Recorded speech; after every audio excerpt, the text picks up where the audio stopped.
Hello everybody, this is Alex from Hardcoring Guides, bringing my guide for Transformers Devastation Wheeljack campaign on Prime difficulty. Today we're doing Chapter 1 entitled City of Steel. I'm still trying to get used to how to do these. It's funny, I've done Transformers Devastation so damn much to the point where you think I would know how to... Or you think I would know the chapters by name, and not only that, but you think I would just know everything by default all the time. But really, I don't. And yeah, we're finally, I'm finally done. It took me about a couple days, like it normally does. I did tend to struggle a little bit in some parts. I'll tell you about that when we get there. Like for this one, for instance, I actually did die because it's been I was a little bit rusty. I played the chapter back through again without recording it, and then I went back, recorded it, and finished it. So, this campaign in particular is going to be different than the other ones because, well, we're on Prime, of course. That's not going to change. The difference between this campaign and the other campaigns I've done so far, the other three I've done, which was Optimus, Bumblebee, and then Sideswipe, we still have Grimlock left to do, and after that we have a fifth one, or whatever. No, sixth. Yeah. I should know this. This one will be a little bit different because instead of just trying too hard to be good or skillful at the game, I'm going to rely on, I guess you could argue, cheap tactics and just try to beat the game. So, I'm not too worried about trying to be good. In Chapter 7, I use items. So that's how bad it got to the point where I'm like, I'm just tired of this. I've done this 4 times. Just let me have my fucking... Just let me have it, please. At this point. Grimlock might also be another concept of that, too, because I feel like Grimlock is going to be the hardest campaign to beat. But we'll see about that. So, if you want an actual guide of this game, I recommend checking out my Optimus Prime run of the game, my original first one. Now, granted, you could argue, like, well, haven't you gotten better at the game over the years? Like, don't you technically know better stuff?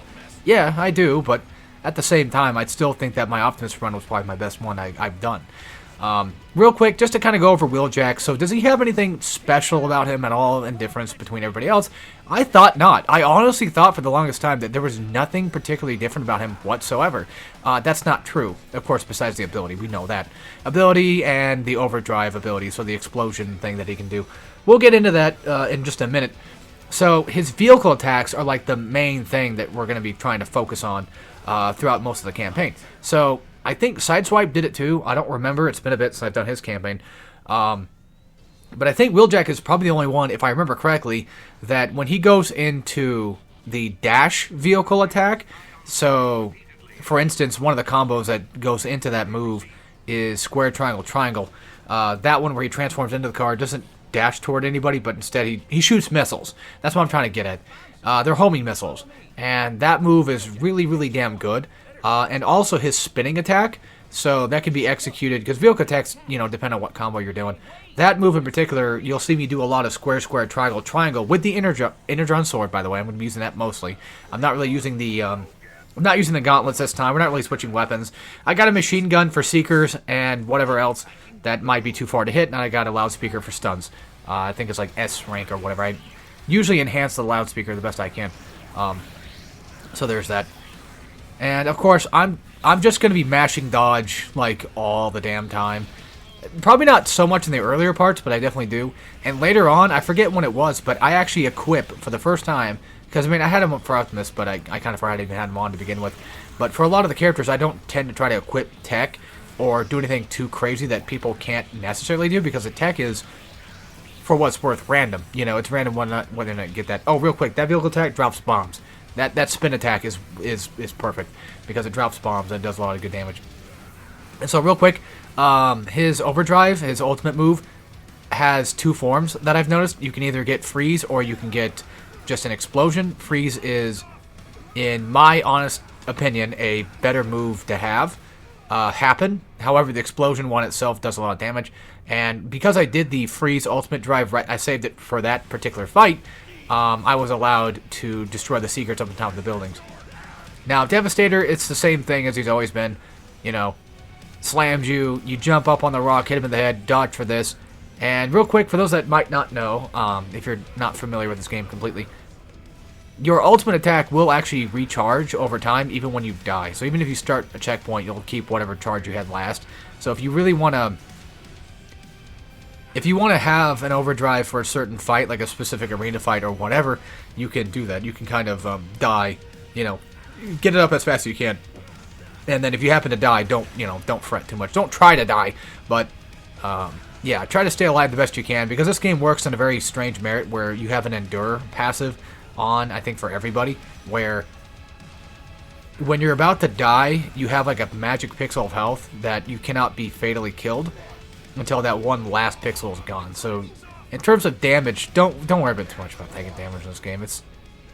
It's gonna happen, you know. If you're really, really good, then it won't, but for the most part, don't worry too much about taking damage. And also having the ability unlocked where you can damage dodge without actually taking damage. It's like Bayonetta's Witch Time dodge where you take damage in that game, but this one you don't. It's when you flash blue or red whenever you get hit and you dodge at the same time to go into focus. So there's that. But yeah, there's the explosion version of it. But anyway, so like I said, this will be a very odd campaign run.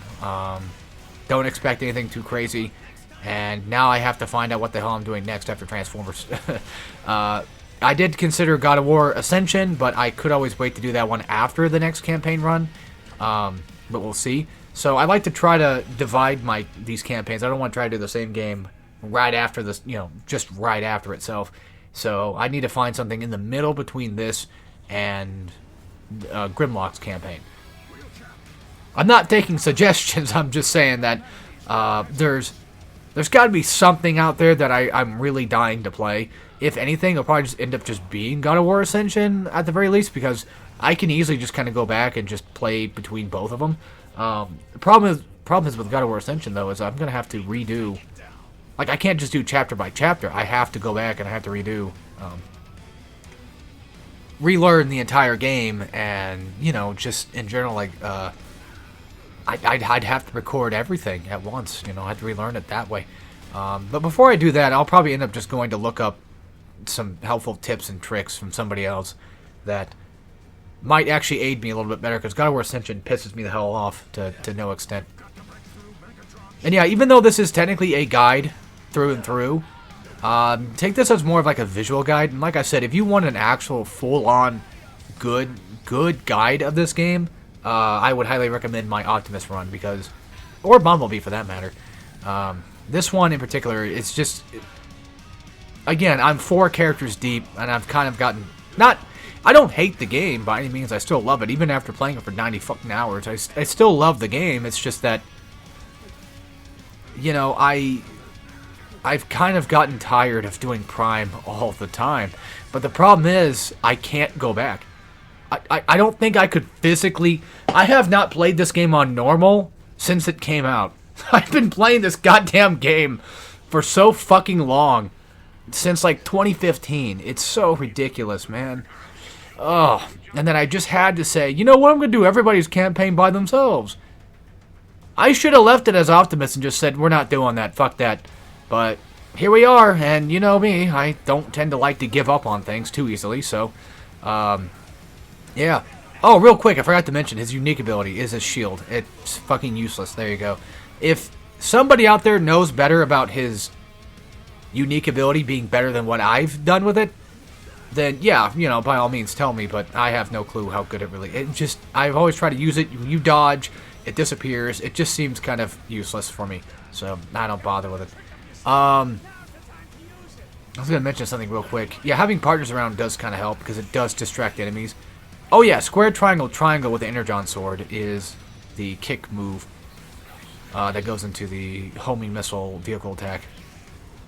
But there's one where you can dash with it too, and I want to say, yeah, that's the uppercut move, which I would love to... See, that's the thing, though. I would love to do that more often, because the uppercut move is really damn good in this game, but I don't know the specific moveset to do it, and this game is chock full of moves, and the thing is, you'll see me doing, like, the same 3, throughout the entire game, so...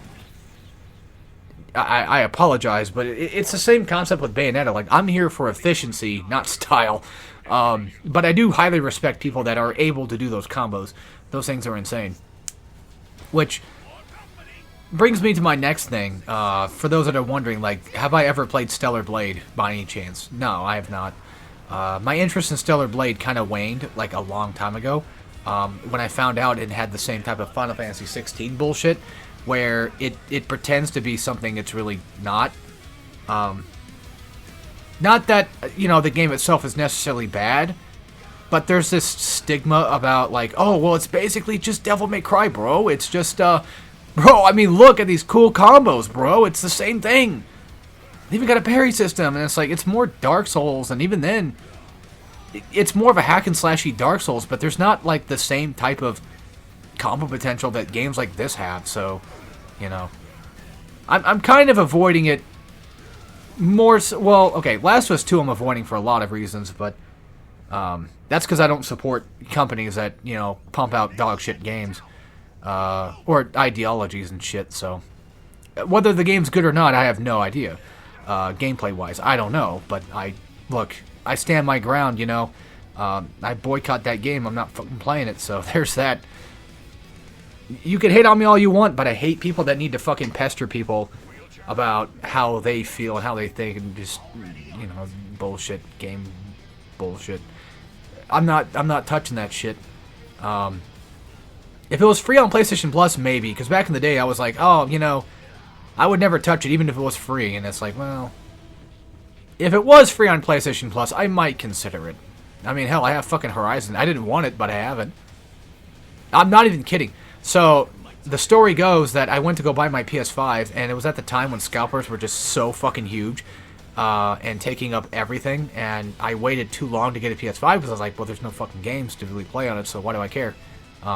Bad take, I guess, but, I mean, there's still no games, but, there wasn't really anything that I really specifically wanted, besides maybe, like, Demon Souls, and I think Ratchet might have came out on, I don't remember what it was, but either way, so I went to go get one, and I was told that the only way to get a PS5, physical, PS5, is you have to get a control, you have to get like 2 controllers with it, or you have to get an extra controller, that's what it was, yeah, you have the controller that comes with it, and an extra controller, and then like 2 or 3 games, like, you have to do that, so, it was basically to incentivize people against buying it, because they didn't have enough. They wanted to make sure that somebody was willing to buy a PS5, and I was gonna fucking get 2 controllers anyway, because I play fighting games with my, friends and stuff, right? I should say friend and brother, but, I guess you could say brother counts as friend too, but still.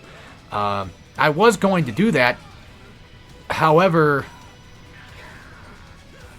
one of the games that was forced into it, though, it came with I had to get the Horizon bundle collection, or PS5. So I now have a free fucking copy. Not even really free. I had to pay $60 for it. But I had to get Horizon Zero Dawn digitally downloaded, or digital code with my fucking PS5. And I'm going to be honest with you, I don't really care about those games much either. Even though I'm a decently big fan of Killzone, to the point where I don't like Killzone 1 as like a normal Killzone fan would. I don't like Killzone 1 at all, but I absolutely love 2 and 3. I think they're quite fun and classic games. But then Horizon just feels kind of like, It's kind of like a Ninja Theory game, you know what I mean? Where there's good, decent Ninja Theory games, and then they start making schlop, and it's like, I don't know. I'm very particular. I know I come off like a dick, but I have very particular tastes in games and stuff. Especially with hack and slash. If you're going to be making a hack and slash, you're going to tell me that this game's a hack and slash, you better fucking prove that it is. Because if it's not, then I'm not going to fucking bother with it. I played the demo for Final Fantasy 16. Bad idea. Because they make you play the beginning of the game. Again, I don't know if it's a bad game. I'm not saying that it is. I've never played it. Same thing with Stellar Blade. Stellar Blade looks like it'd be an okay game to play. My problem is that when you put it on the fucking store and you tell me that it's just like DMC, it's just like this and all that, I mean, fuck you, you're blatantly lying to me. Oh, it's got a parry, like, DMC and all that, like, yeah, they got parries too. Like, I understand that a lot of games have parries, a lot of hack and slash games have parries. Fucking Dark Souls has parries too, and that's more of a fucking hack and slash in some games, I guess. Try to say they are. Now, I will admit that, to an extent, yeah, Stellar Blade has technically more hack and slash concepts going on, but even then, still, it looks like it's just more so not in the regard of like what Platinum and Team Ninja can do. You know what I mean? That's what I want. Okay, classic Platinum. Transformers and below. I also don't really, I'm not a big fan of Nier Automata either. I don't care if people tell me like, oh, well, Platinum worked on it, you know, Platinum made the gameplay for it, whatever. I don't really give a shit. I mean, I hate that, man, because like it makes me get big expectations, and then I play it and I'm like just extremely dissatisfied and disappointed that I didn't get what I wanted, and that ruins a game, honestly. So please, with all due respect, don't make your marketing tell me that it's a certain way when it clearly isn't. I hate that. DMC and Stellar Blade are not the same damn thing. Transformers Devastation is closer to DMC than Stellar Blade and Final Fantasy 16 ever even fucking would dream of. And again, not to say that they're bad games. They're probably okay. The worst I've heard about Final Fantasy 16 is it's just side quests the game. I mean, that could be worse, I guess. I don't know. You know, I haven't played it. I'm not going to talk shit about that in specific. I'm just going to tell you what I saw. And typically when a game comes out that's like a hack and slash, especially a hack and slash that comes out, and I'm like curious about it, I'm like, I wonder what this is like. I will look up combo mad videos to find out if it's actually worth a damn. And most games just don't scratch that itch. And speaking of Platinum games, I was thinking about making a video of it. I might have already done it by now. I don't know. I may just go make the video after this video. I might just go make that because I was going to make it before, and then I never did. Because I'm just a fucking moron that, you know, tried playing Ninja Gaiden 2 Black on Master Ninja and tried to record a live commentary. So, yeah, oof. I was going to talk about, again, I don't know if I made the video for it or not, but I was going to talk about Ninja Gaiden 2 Black and my thoughts about Ninja Gaiden 4. And all that other stuff, and just to kind of just give like a slight TLDR for it a little bit, on what I saw and have played. I have beaten Ninja Gaiden 2 Black. You know, I beat it I beat it in one fucking day, I think it was. I bought it as soon as it came out, loved it. It is, for the most part, yes, it is the original game mixed with Sigma 2. A lot of people are saying like, no, it's not. There's no Ninja Gaiden, there's no OG 2 in this game whatsoever. And they're not completely wrong, but they have to remember that it's also mixed with Sigma, so there's a bit of that too. I heard that the stairs, you know, became like they were back in the day.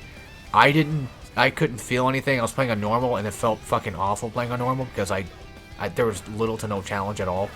I still fucking love Ninja Gaiden 2, though. Don't get me wrong. It's just that, goddamn, when you play a Master Ninja, it's like, oof, I can't go back. I need pain, man. I need something to hurt every once in a while. But the bosses still, you know, can hurt you a little bit. But even then, like, you have plenty of health in normal. But the main thing that I liked was the fact that you can buy, with currency again. You don't have to worry about the whole like, oh, it has to be a blue merchant shop in order to upgrade now. Which I'm glad they changed it back to OG for that one. So, but yeah. My thoughts about Ninja Gaiden 2 Black are very simple. It's just, it's good. I like it. I'm not a hater. I'm not going to hate on it or whatever. I'm just glad we have it. Yes, it's not, for the most part, it's basically just Sigma with like slight changes, but I'm dumb enough to buy it anyway. But if you don't want to buy it, you're still better off just having the Master Collection at that point. If you just are like hesitant about getting it, I don't blame you, because the only real major thing you're getting out of this is currency at the shop that you can spend to buy upgrades, which is nice. And at the very least, higher graphics, better looking graphics, I guess, which to me, like, they look fine. They don't look that crazy. I'm not that crazy about it. Game's a little dark, but other than that, it's fine. I mean, I liked it. 8 out of 10 game, you know, I still think it's good. I'm just saying that if you were worried about, again, if you're hesitant about getting Ninja Gaiden 2 Black, just get Master Collection. You're better off getting that. Or just, if you have an Xbox, go play OG 2. I mean, you don't have to fucking play, you don't have to play 2 Black if you don't want to. That's perfectly fine. I mean, I'm not going to say that you should, you know. I recommend it for people that only give a shit about Ninja Gaiden 2, like, already. If you already, like, care about that game enough, then go ahead. If you don't have the game and you're interested in the game, then, yeah, it's not a bad version to get either. However, yeah, it's good for everybody for the most part, but at the same time, I really recommend it for people that know what they're doing with it. Like, they know what they're getting themselves into, more so than somebody that might not necessarily. And if they're looking for if they're looking for the best version Ninja Gaiden 2, you're not going to get it here, is what I'm trying to say. Like, I think it's quite good, but definitive is kind of a hugely subjective thing to kind of consider too. Like, I don't know, it's yeah, I recommend it, but that's about it. So Ninja Gaiden 4, it's being held by, I guess, Neo Platinum Games. They're working on it. I'm trying to think of like how the fuck this is gonna work. So, from what it seems like, there's 2 playable characters. Are we doing the Ninja Gaiden Sigma shit, where like Ryu is only playable for like 3 chapters, or are we doing the Devil May Cry 4 thing, where he's playable for like 5, like with Dante, or like what's going on? I want to know. I want to know answers. I don't want to wait until fucking October, or whenever the hell it comes out, to find out the hard way. The game looks fine. I'm gonna pick it up. I'm gonna play it. I'm probably gonna like it. However, I'm not big on Neo Platinum, man. I'm not really big on Neo Platinum. I still like Team Ninja. I still like what they do. I like Dead or Alive. I like, Ninja Gaiden, 3 Razor's Edge, all that shit. Yaiba was made by a different company, but it's okay. It's harmless at best. But yeah, like, I'm excited to see it, just like with Doom Dark Ages. Like, I'm excited to see what they're going to do and what's going to be changed and how it's going to work. However, I'm not going to get my expectations too high, I guess, because I'm afraid that if I do, it's really gonna, not be good. My expectations will probably ruin the game for me, I'm afraid of, and that's what scares me. And I'm starting to wonder, because like Ryu looks like he does about the same shit. He's got the Azuna drop. He's probably got counters, I'm guessing, if anything, and he looks like he's got his old kit, like from Ninja Gaiden 2, which I'm glad. And then we got this new Blood guy going on with Platinum Games. So I wonder if Platinum Games is working on that guy, and then Team Ninja's working on Ryu and getting him to work out the way that he's supposed to.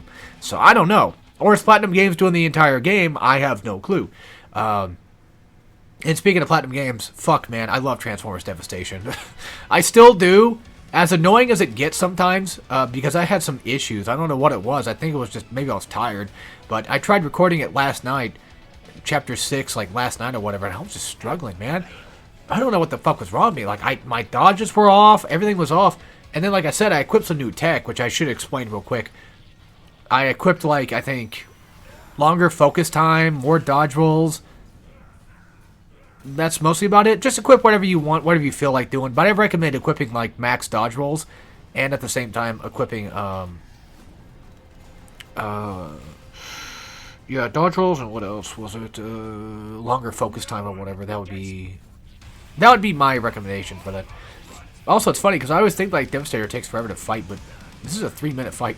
To be fair, yeah, Loudspeaker's not going to work against giant giant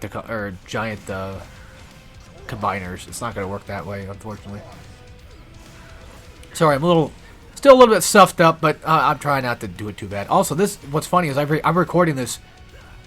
Well, I recorded this footage, I think, like, yesterday or the day before. I forget when I recorded it. But I'm recording the commentary not directly after.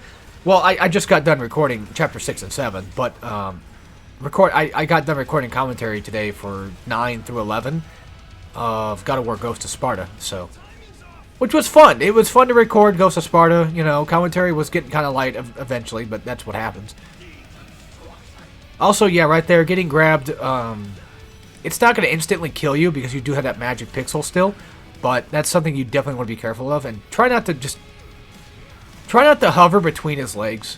That's like my biggest thing I can tell you, is just try not to be between the legs, because he'll probably try to go for the, he'll probably try to go for the grab attack more so than anything. You kind of want to hang on to the side legs. And if you can get a rock formation to jump up and hit him in the head, that's great, because you'll do more damage. But it's a lot harder to get it down, so you're better off just fucking with him. Hit him in the legs like you normally would and all that, so that's what I recommend doing. Other than that, Devastator is... Even though he's been able to kill me before in the past, which I died right there. I died to the drill formation for him. Even though he's killed me, plenty of times before, I still think he's definitely one of the easier bosses to take down. Even when you have to fight him in Chapter 7, when you have to fight him alongside Minosaur, it's like... I mean, it's just Devastator. He doesn't really change much. Minosaur, I said Minosaur, but Minosaur's like the, he's definitely the worst one to fight in this game for sure. He's fun to fight, don't get me wrong, he's got a badass theme song, which that's probably why it helped me win that fight, because I listened to the music. I also got extremely lucky right here, by the way, getting that freeze on him. Oh yeah, square, square, triangle, triangle is the move I'm doing in particular to get the spin out move, so I can drop the bombs, which can be actually quite good and effective. Look at that shit. Sometimes it's hard to react to this stuff. I mean, yeah, there's times where like I'll just mash, you know, dodge or whatever, but sometimes, man, I gotta give credit. You know, this game can get kind of rough sometimes if you're not careful. So that was the other thing too. I was wondering like why I wasn't dodging very well, because I thought it was my PS5 controller, because I'm playing those on PS5. I originally played it on PS4, of course, for recording, but now we jumped generations. Still looks and works about the same. I mean, I don't really notice much differences, but yeah. A few more hits and he's basically dead, and then I just hop into Chapter 2. So, with that being said, hope you guys enjoyed, and see you all next time for Chapter 2 of Wheeljack. And yeah, as always, take care, everybody.